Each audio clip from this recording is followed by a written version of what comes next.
starting out with a Japanese release of the Saturn in November of 1994, and ending with the discontinuation of the PlayStation in 2006, the fifth console generation was notable for the rise of 3D gaming, the arrival of Sony, and a whole host of classic games whose names live on in legend. Amongst these celebrated titles were quite a few role-playing games, and it's this genre that we're concentrating on today. Arranging the top 10 RPGs for the Nintendo 64, PS1 and Saturn, according to the aggregate review scores assembled by Game Rankings, but excluding remakes, re-releases and collections. Think of it as an opportunity to celebrate the greatness of RPGs of yesteryear, and perhaps get a little incredulous when the rankings probably don't work out in quite the way you'd expect. When the likes of Final Fantasy Tactics, Shining Force 3, Lunar Silver Star Story and Grandia just miss out on the list, you know we're going to be talking about some of the all-time greats today, so sit back and let the RPG nostalgia wash over you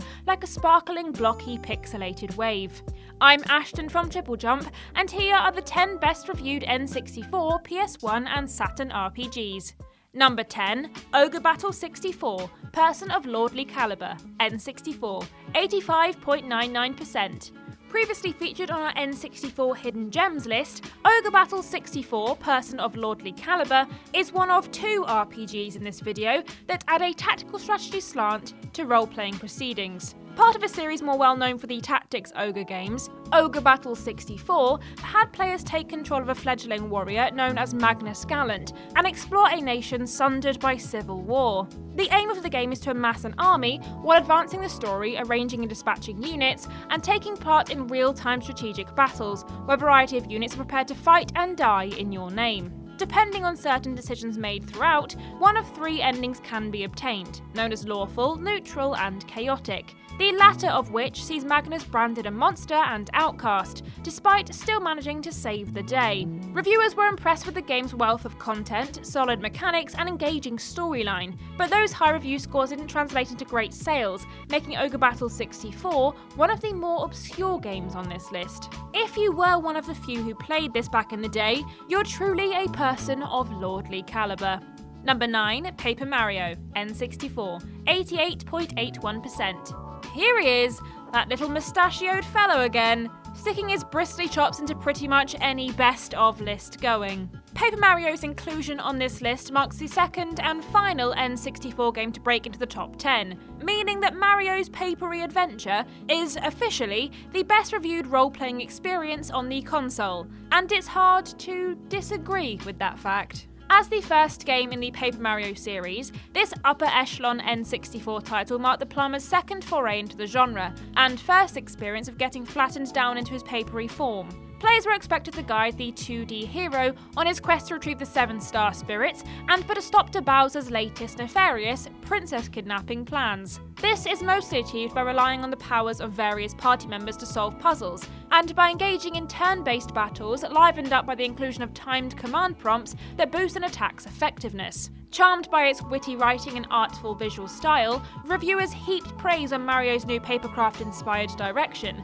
despite some concerns about a lack of challenge. Right, that's your lot, N64 fans. I guess the console just wasn't known for RPGs. Maybe come back for the FPS and platformers list, yeah? You should fare quite a bit better in those. Number 8, Final Fantasy VIII, PS1, 89.42%. The first Final Fantasy game to appear on our list, and definitely not the last, Final Fantasy VIII to the uninitiated, is the one that features Squall, the stormily named trainee mercenary who becomes embroiled in a continent-spanning conflict that all links back to he and his companion's mysterious upbringing. With a lot to live up to, considering the previous game in the series, Final Fantasy VIII still manages to impress, with reviewers praising the game's scope, gripping themes, and outstanding visuals. The battle system was seen as complicated but compelling, and the characters were beloved by almost anyone who played the game, with publications and punters alike being impressed by the character development on show. Though generally viewed as the least excellent of the mainline PS1 Final Fantasy games nowadays, this turn-based classic is still one of the greatest RPGs of its generation, and the multi-layered, symbolic and open to interpretation nature of its storyline still results in regular heated online debate to this day. Is Rinoa actually the main villain, Ultimecia? Does Squall actually die early in the adventure? What's the deal with Squall's creepy hole face? We don't know, but it sure is fun to speculate. Number 7, Dragon Force, Saturn, 89.64%. Another game that's previously appeared on our Hidden Gems list is Sega's Dragon Force. Released for the Saturn in 1996, Dragon Force offers a unique blend of role-playing, grand strategy and 2D menu-driven battle scenes that set it apart from its contemporaries. In the game, players choose from 6 rulers, with another 2 being unlocked after completion, and then guide them to victory in a continent divided by war. Each of these playable sovereigns also happens to be a chosen warrior of the Star Dragon Harzgold. As the campaign progresses, the ultimate goal changes, from defending your borders to conquering each of the other nations in an attempt to assemble the 8 chosen heroes against the ultimate threat, the evil god Madruk. There's nothing else quite like Dragon Force out there, and the multiple playthrough potential offered by the 8 playable characters means that you could be glued to this one for months. And yes, it does predate the band by about 3 years if you were wondering. Real ones were battling through the fire and flames long before Guitar Hero fans were shredding to it.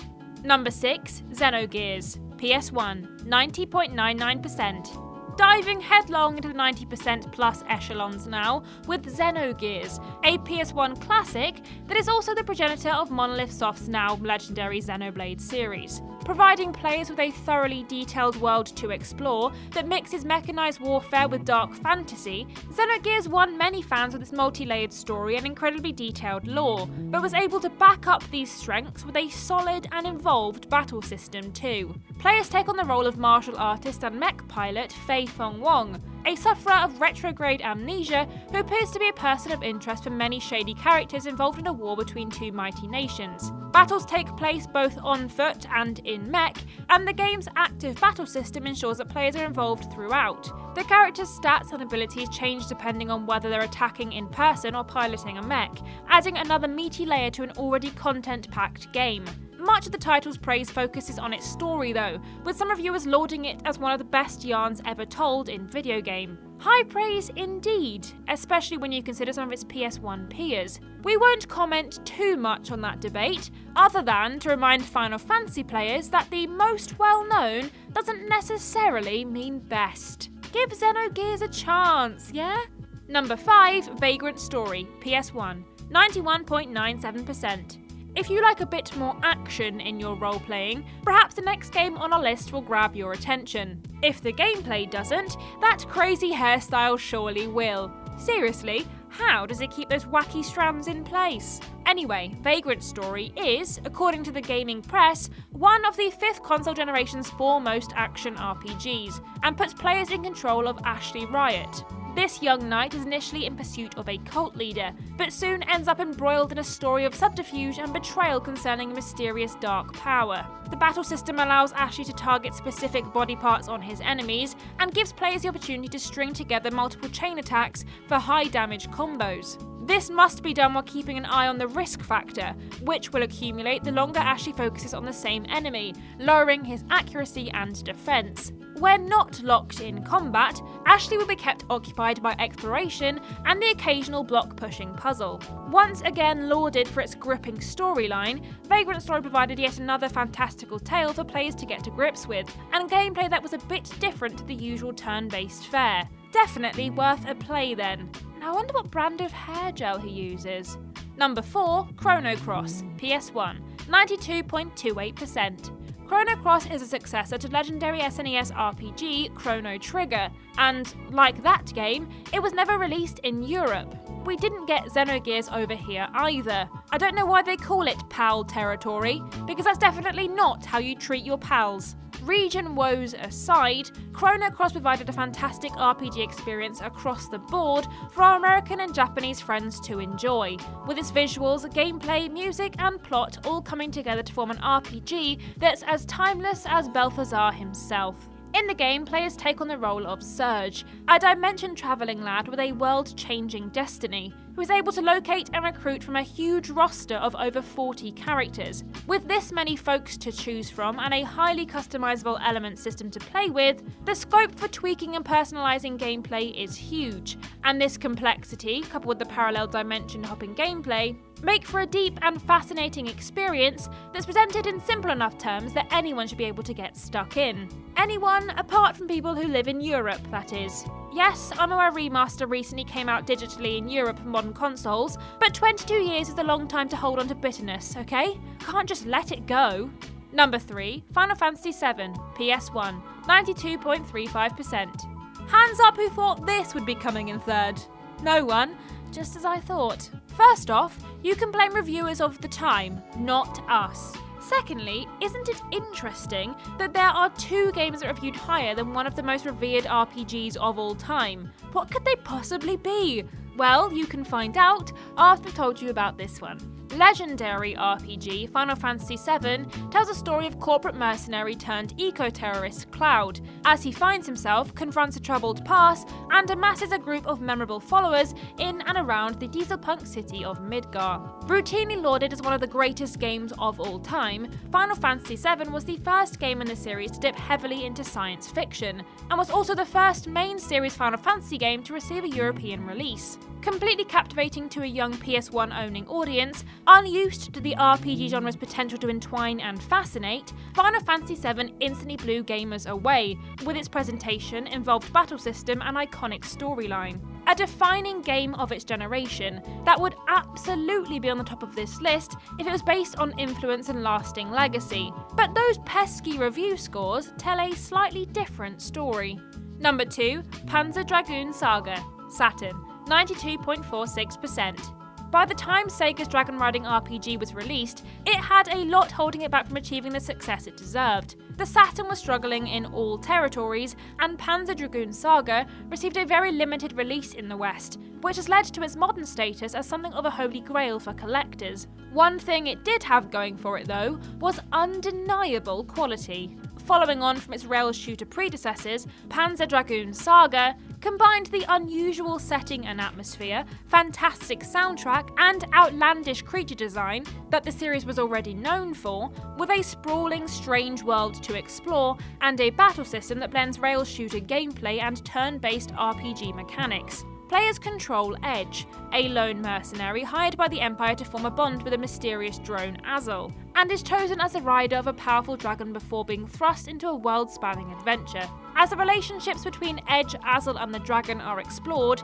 players are submerged into a bizarre game world unlike any other. Deliberately limiting its cast of characters to convey a more personal story, and purposefully steering away from the usual save-the-world plot, Panzer Dragoon Saga provided a unique experience that earned it a podium in our pantheon of 5th generation paragons, but what pipped it to the post?